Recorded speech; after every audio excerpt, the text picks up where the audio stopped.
भगवान ने कहा तेरे कान सुप्त कर देता हूं, तो हर बात सुनता है, दिखेगा जरूर। तो सीता जी देखी, कंकण किंकिन नूपुर धुन सुने। कहे लखन सन राम हृदय गुण, मानो मदन द्वंद्व दीनी, मनुषा विश्व विजय कह कीनी। इस प्रकार से भगवान ने इसलिए भी लक्ष्मण को बता दिया था कि धनुष किसी से न टूटे और तू उत्साह में नीचे नहीं चले जाना, तुमको धनुष नहीं देखना।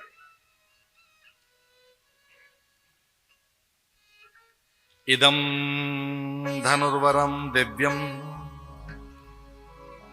संस्पृशामि पाणिना, यलवांश भविष्यामि तोलने पूर्णे पिबा।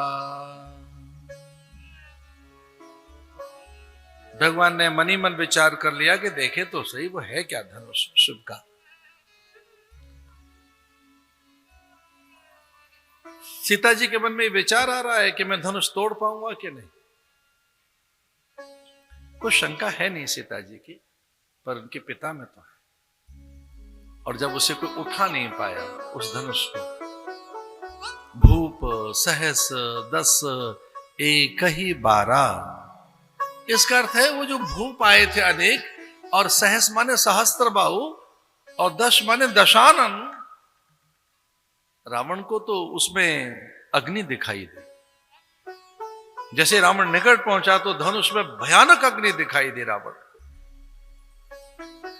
और वह साहस करके और भी निकट जब पहुंचा उस अग्नि में भगवान राम का मुखमंडल दिखाई दिया, तो रावण लौट गया था।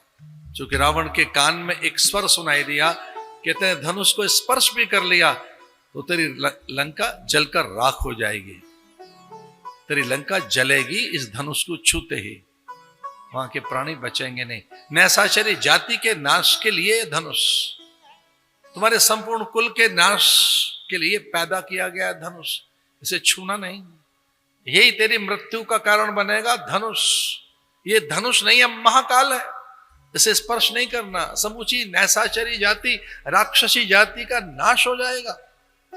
ये धनुष तेरे मांगल्य और उद्धार के लिए है, स्पर्श के लिए नहीं है। वो भागा था वहां से, सहस्त्रबाहु भी भयभीत होकर चले गए थे, अनेक राजा श्रीहत हुए, उसे तिनके की तरह से उसे तिल भर भी हिला नहीं सके, जिसे वो तिनका समझ रहे थे।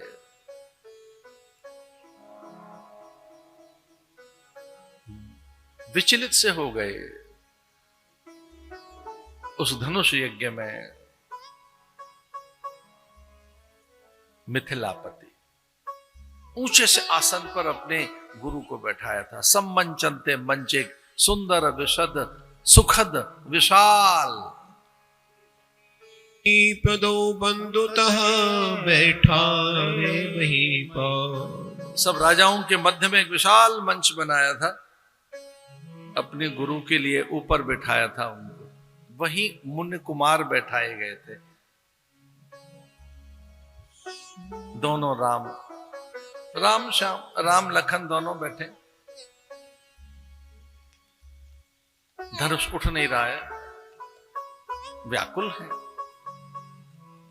जनक बहुत व्याकुल है। यहां ध्यान से सुनना है, एक बहुत अलग बात सुननी है। गुरु ने कहा कि इसके दुख को मिटाने के लिए धनुष तोड़ो राम। मेटहु तात जनक परिताप, उठहु राम भंजहु भव चापा। उठाने की शर्त है, तोड़ने की नहीं है। लेकिन गुरुदेव के मुंह से निकला इसे तोड़ना ही श्रेयस्कर है, जिसके कारण इतने अपमानित हुए, तिरस्कृत हुए हो, इतने दुखित हुए हो, इतनों को इसने भयभीत किया हो धनुष को, इसलिए उठो राम। और जब राम उठने लगे तो सब लोग भयभीत से, किसी को राम काल लगे, किसी को राम अपने से लगे, किसी को लगा कि राम राम नहीं है, अंबर है, विराट चेतना है, ये परम पुरुष है। जाकी रही भावना जैसी, प्रभु मूर्ति देखी तिन तैसी, कुछ भयभीत हो गए, किन्हीं में कंपन होने लगा, किन्हीं को ज्वर हो गया, कोई स्वेद से भीग गए, किन्हीं को इतना पसीना आया कि जैसे पसीने से नहा गए हों। राम जब उठे तो सब भयभीत हो नृप गए। भय जोग उपहासी, जैसे बिन विराग सन्यासी।